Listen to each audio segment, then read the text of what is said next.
Showbiz fanatics Alden Richards, abay ginawa ito kahit bawal para kay Miss Catherine Bernardo. Ano nga ba ito?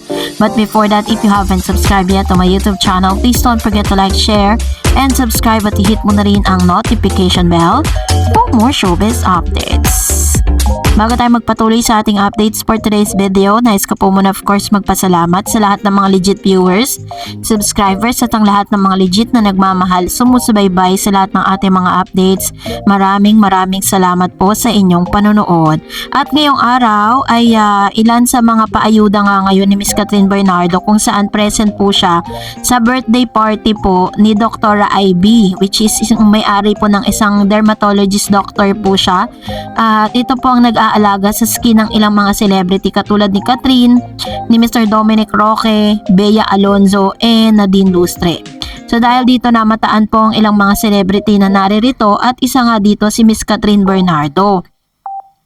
Siyempre po dahil po sa mga potos na naglalabasan, sabi po ng isang post, after 10 years in the Philippine showbiz, Nadine Lustre finally followed Catherine Bernardo on Instagram. Cut then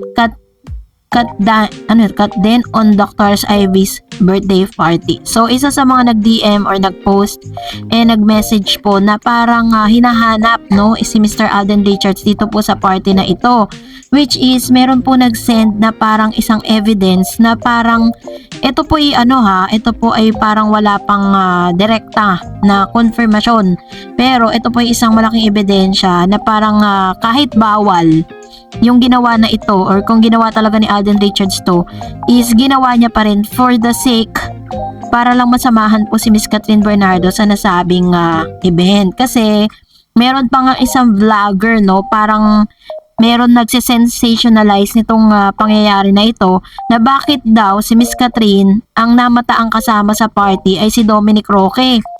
So dahil po dito, ito pong vlogger na ito, kilala nyo na kung sino siya, 'di ba? Medyo may stupidity or stupid talaga Kumbaga parang sinasabi niya na bakit, sabi ng mga followers niya, tapos na daw kasi yung taping, kaya po balik daw sila sa original lab team nila.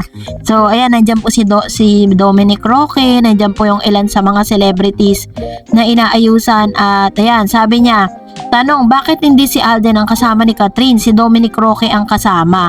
Diba? Halatang hindi talaga nagre-research to Para lang po sa kaunawaan po ninyo, kaya po hindi natin makita si Mr. Alden Richards sa mga photos kahit may nag-send na parang kamay ni Alden Richards ito, Nakasuot siya ng black shirt with the watch. Ayun po yung ilan sa mga evidence na sinasabing naroon nga si Alden Richards, pero umiiwas po siya sa mga photo, parang mga nagpapapicture, ganun. Kasi bawal po siyang makita doon. Unang-una, si Mr. Alden Richards po is ang talagang doktor niya sa skin ay si Dr. Vicky Bello noon pa man. Kumaga Bello baby siya.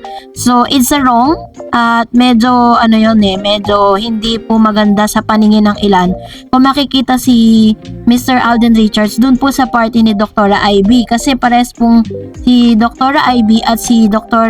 Vicky Bello is pares po silang specialista pagdating po sa pagpapaganda ng skin.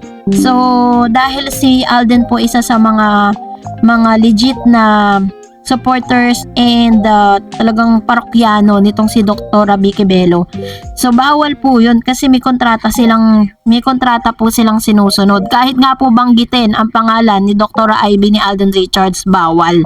Kasi may kontrata yang pinirmahan na sila po ay mga ambassadors and mga endorser ng nasabing clinic At mula noon hanggang sa ngayon na ilang taon na po si Mr. Alden Richards kay Dr. IB or Dr. Vicky Bello, siya pa rin po talaga yung dermatologist doctor nitong si Alden.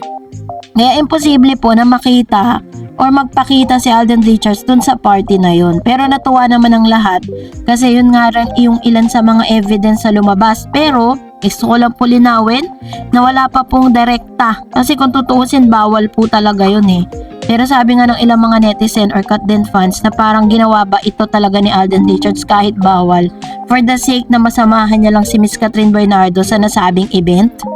So Yun po yung ilan sa mga katanungan at maghahanap tayo ng ilang pang mga ebidensya na makapagsasabi na naroon nga si Alden Richards kasi sa ngayon, araw na to may endorsement shoot po siya na ipinost niya sa kanyang IG account.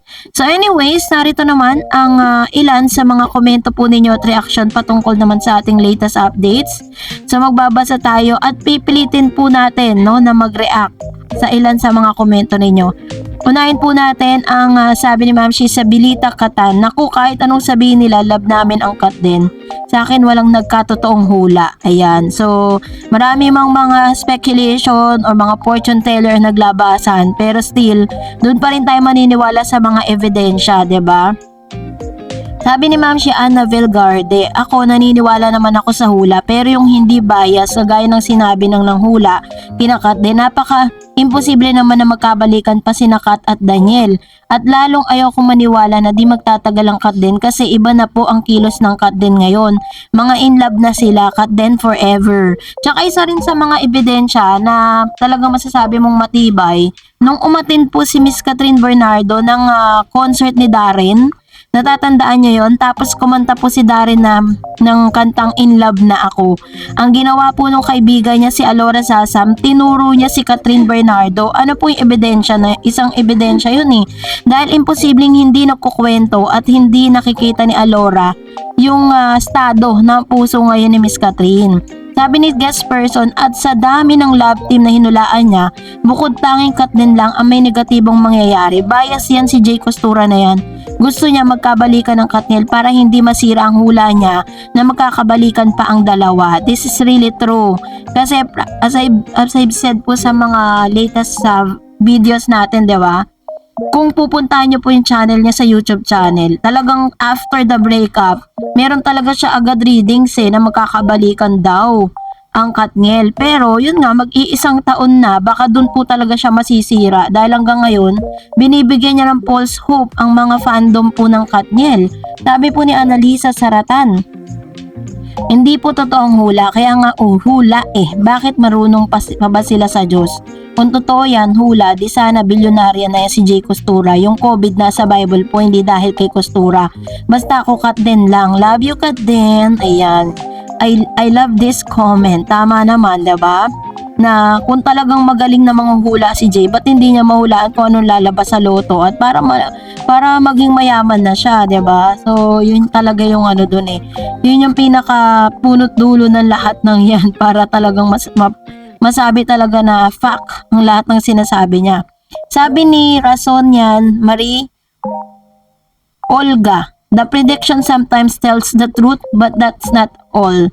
God alone knows our destiny. If God wants, if it is only a test up for Alden and Kat, or He can turn the future of these two to happiness or disappointment. Because, in my opinion, Alden still has many problems to solve, and the shadow of someone always puts himself in the middle of them, but now he seems wonderful. Ayun.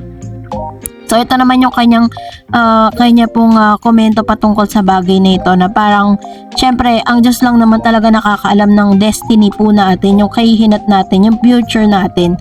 And sabi ni Ma'am Shibirji, hi Ma'am Dars, thanks again for update. Naku, hindi ako naniniwala yung hula kasi kung talagang magkabalikan si Daniel, gunggong si Miss Catherine, dapat nagkabalikan na sila, almost 1 year na sila. At isa pa, kung talagang mahal ni Daniel gunggong si Miss Catherine, sagutin niya sana ang mga issue sa kanya. Ang sakit talagang ginawa ni Daniel kay Miss Catherine kasi first love niya, first boyfriend niya si Miss Catherine, pero at least naka-move on na siya. Which is very true, 'di ba? Kasi parang kapag nangyari kasi 'yon, magmumukha pong stupid si Miss Catherine eh. Biruin po ninyo, sa dami po ng mga sinabi niya sa interview niya, madami na mga ebidensya na nagsasabi na parang hindi niya na talaga babalikan, tas all of a sudden, 'di ba? Pero sabi ko nga, at the end of the day, it's all Catherine's call, 'di ba? It's Catherine's decision ang magmamatter. At alam nating matalino si Catherine to choose kung ano yung pinaka-best for her. So, that's it for today. For more videos and updates, please don't forget to like and subscribe. And please don't forget to follow my Facebook page, Dar Eds TV. God bless everyone.